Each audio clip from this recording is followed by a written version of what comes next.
In Jeremiah 6:16, it says, "Thus saith the Lord, stand ye in the ways, and see, and ask for the old paths. Where is the good way, and walk therein, and ye shall find rest unto your souls."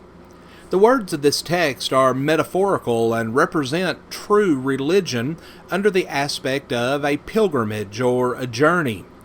And the importance of selecting the right way is emphasized in the expression, to seek the good way.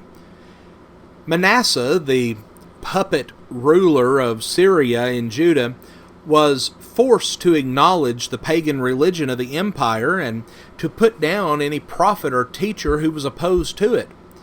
Well, socially, there were problems of class distinction. Family life was deplorable. Foreign cults were prevalent. The poor were being oppressed by the rich.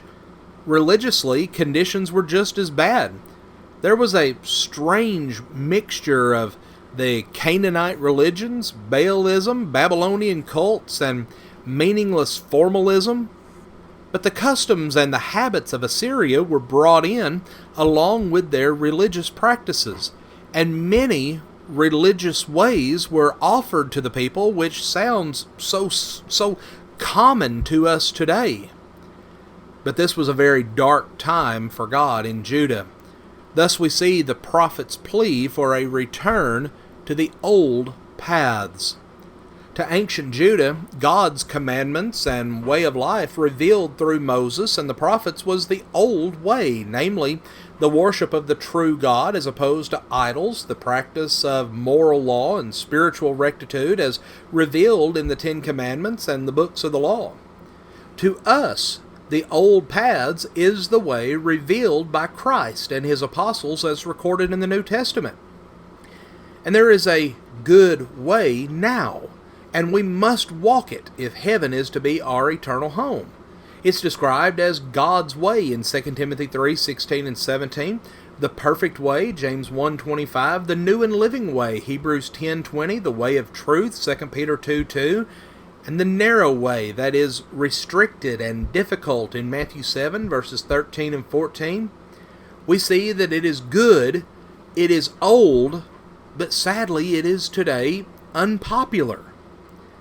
In our present age, the old paths includes the old faith. This is the same as the system of faith or the gospel as we read about in Romans 1:16. It is the same as the way of truth, 2 Peter 2:2.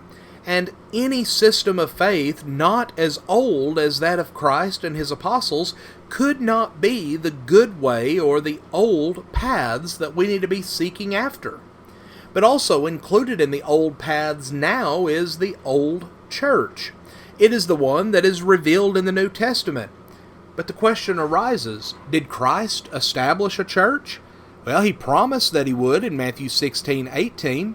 But did he make good on that promise? Well, if we look at Acts 2 and verse 47, Acts 20 and verse 28, and Ephesians 1:22 through 23, it shows us that indeed Jesus did establish a church.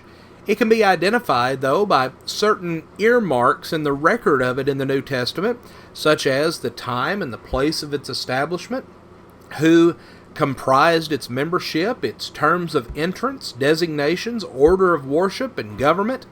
And any church that was not founded by Christ through his apostles in the first century is not in the old paths.